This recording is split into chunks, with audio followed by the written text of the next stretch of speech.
Hello and जय जोहार बच्चों। आज हम पढ़ने जा रहे हैं हिंदी और उसके कुछ मूलभूत विषयों के बारे में, जिसमें हम चर्चा करेंगे भाषा, भाषा के प्रकार, भाषा परिवार, भारतीय भाषाएं एवं उनके परिवार, हिंदी भाषा की उत्पत्ति एवं लिपि के बारे में। यह वीडियो आपके उन सभी परीक्षाओं के लिए उपयोगी है जिनमें भी पाठ्यक्रम अर्थात सिलेबस में हिंदी व्याकरण शामिल है, जैसे कि CGPSC, CG Vyapam, CGTT, CTT, lecturer, शिक्षक एवं सहायक शिक्षक इत्यादि। तो चलिए शुरू करते हैं। सबसे पहले देखते हैं भाषा। भाषा होता क्या है, भाषा का तात्पर्य क्या है। तो भाषा होता है मानव मुख से निकली सार्थक ध्वनियाँ। यहाँ पे हाईलाइटेड वर्ड्स को देखेंगे आप लोग कि सार्थक ध्वनियाँ। ठीक है, भाषा किसको कहेंगे हम लोग? सार्थक ध्वनियों को। सार्थक ध्वनि अर्थात स अर्थ, अर्थ सहित ऐसी ध्वनियाँ जिनकी कोई अर्थ हो, उनको हम लोग कहेंगे भाषा। अब भाषा जो है बना किससे है? तो भाषा बना है आपके भाष धातु से। ठीक है, भाष धातु जिसका अर्थ होता है बोलना या फिर कहना। धातु अर्थात क्या? तो जो क्रिया का मूल रूप है उसको हम लोग कहते हैं धातु। ठीक, थोड़ा डिटेल में देखते हैं। भाषा शब्द की उत्पत्ति जो है किससे हुई है? भाष क्रिया से हुई है, जिसका अर्थ होता है बोलना या कहना। जिन ध्वनियों द्वारा मनुष्य परस्पर विनिमय करता है, क्या करता है? आपका विचार विनिमय करता है, उसकी समष्टि को हम क्या कहते हैं? भाषा कहते हैं। अन्य शब्दों में कह सकते हैं कि ध्वनियों का वह समुदाय, झुंड या समूह जिसके द्वारा हम अपने विचारों का आदान प्रदान करते हैं, भाषा कहलाती है।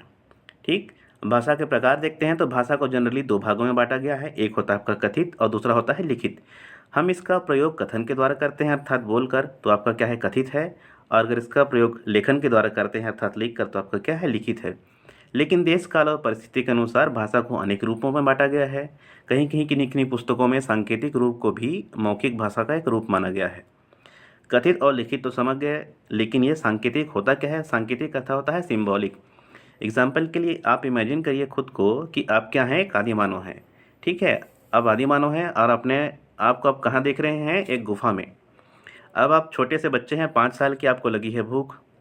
तो आप तो बोल नहीं सकते क्योंकि किसी प्रकार का भाषा का विकास नहीं हुआ था। तो आप क्या करेंगे? इशारा करेंगे। कैसे इशारा करेंगे? तो आप अपने पेट की ओर इशारा करेंगे, बोलेंगे इशारे के तहत कि हमें भूख लगी है।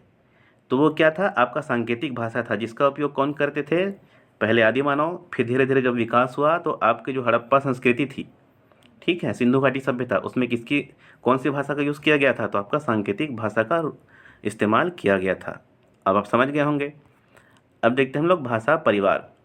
चूँकि पूरे विश्व में लगभग 3000 भाषाएं बोली जाती हैं, तो सबको एक साथ तो नहीं रख सकते, तो उनको क्या किया गया है कि 12 भाषा परिवारों में रखा गया है। तब भाषा परिवार में रखने का बेस क्या है? कैसे रखेंगे? तो जिनका जन्म जिन जिन मूल के आधार पर हुआ है, अर्थात जिनका जन्म एक ही मूल भाषा में हुआ है, उनको एक भाषा परिवार में रखेंगे। अब यहाँ पे मूल शब्द से क्या तात्पर्य है? जैसे भाषा परिवार जब बोला जा रहा है, तो आप ध्यान रखेंगे कि आपसे अगर कोई कभी पूछे कि आप किस परिवार से संबंधित हैं, तो आप कैसे बताएंगे? कि मैं बताएंगे कि मैं साहू परिवार का हूँ, मैं बघेल परिवार का हूँ। ठीक है, तो कैसे पता चला आपको? तो आपको पता चला कि आपके पिताजी कौन से परिवार से थे और उनके पिताजी और उनके पिताजी के पिताजी। इस प्रकार से आप बताएंगे कि आपका जो मूल है वो कहाँ से हुआ है। वैसे ही उसी को बेस मानकर आप क्या करते हैं? भाषा का भी क्या करते हैं? परिवारों में बांटते हैं। और इसी प्रकार से समस्त भाषाओं को कितने परिवार में बांटा गया है? 12 भाषा परिवारों में। चलिए देखते हैं कौन कौन से हैं। तो ये 12 भाषा जो हैं इस प्रकार से हैं परिवार आपके: भारोपीय, द्रविड़, चीनी तिब्बती, आग्नेय, Semitic, Hamitic, Ural Altaic, Bantu, अमेरिकी जिनको रेड इंडियन भी कहते हैं, काकेशस, सूडानी और बुशमैन। इस प्रकार से आपके 12 भाषा परिवार हैं। तो हमको सबको पढ़ना है क्या? नहीं, हमको पढ़ना है केवल 4। क्यों? क्योंकि ये 4 भाषा परिवार हैं हमारे भारत में पाई जाती हैं। कौन कौन से? तो आपके पहले 4: भारोपीय, द्रविड़, चीनी तिब्बती और आग्नेय। जिसमें से हमको पढ़ना है हिंदी से संबंधित, तो हिंदी से संबंधित कौन सा है? आपका भारोपीय। भारोपीय का अर्थ होता है आपका भारत प्लस यूरोप से संबंधित भाषाएं। इसी के अंदर में आती है आपकी हिंदी। ठीक है, अब भाषा को पढ़ने के लिए आपको एक माध्यम चाहिए, वो होता है आपका लिपि। लिपि अर्थात होता है लिखावट। ठीक, अगर इसको हम लोग व्याकरणिक दृष्टि से देखें तो कैसे कहेंगे? तो मौखिक ध्वनियों का लिखित रूप। ठीक, मौखिक ध्वनियों का लिखित रूप, जिसके लिए आपको क्या चाहिए? एक लिपि चाहिए। वो क्या कहलाता है? आपका लिपि। ठीक है, उदाहरण के लिए देखते हैं आपका देवनागरी क्या है? एक लिपि है जिससे संबंधित आपके भाषा है हिंदी, संस्कृत, मराठी और नेपाली। उसी प्रकार से फारसी भी क्या है? एक लिपि है जिससे संबंधित भाषा है उर्दू, अरबी, फारसी और सिंधी। गुरमुखी जिससे संबंधित भाषा है आपकी पंजाबी। और देखते हैं आपका है रोमन। रोमन से संबंधित भाषा आपका है अंग्रेजी, फ्रेंच, जर्मन, पोलिश और स्पेनिश। थोड़ा सा हम देखते हैं हिंदी भाषा की उत्पत्ति। हिंदी भाषा की उत्पत्ति कहाँ से हुई है, तो इसको मानी जाती है वैदिक संस्कृत से, जो कि क्या है, भारतीय भाषा परिवार की उपभाषा आर्य भाषा परिवार की सदस्य है। ठीक, किसकी सदस्य है, आर्य भाषा परिवार की। हिंदी भाषा की उत्पत्ति एवं क्रमिक विकास को देखें तो हम देखेंगे जो संस्कृत है, जिसको हम लोग कहते हैं वैदिक एवं लौकिक संस्कृत, जिनका विकास का क्रम था आपका 1500 ईसा पूर्व से 500 ईसा पूर्व तक। उसके बाद आता है आपका पाली। ठीक है, पाली आपका बना है 500 ईसा पूर्व से पहली ईस्वी तक। जो बुद्ध हैं, भगवान बुद्ध, उनके जितने भी उपदेश हैं वो पाली भाषा में ही दी गई है। पाली भाषा के बाद आपका आता है प्राकृत, जो है प्रथम ईस्वी से 500 ईस्वी तक। इसको क्या कहा गया है, जन सामान्य की भाषा। अब ध्यान देंगे, इसमें जो पाली भाषा है, पाली भाषा को प्रथम प्राकृत भाषा कहा गया है, प्रश्न में कभी कभी पूछता है।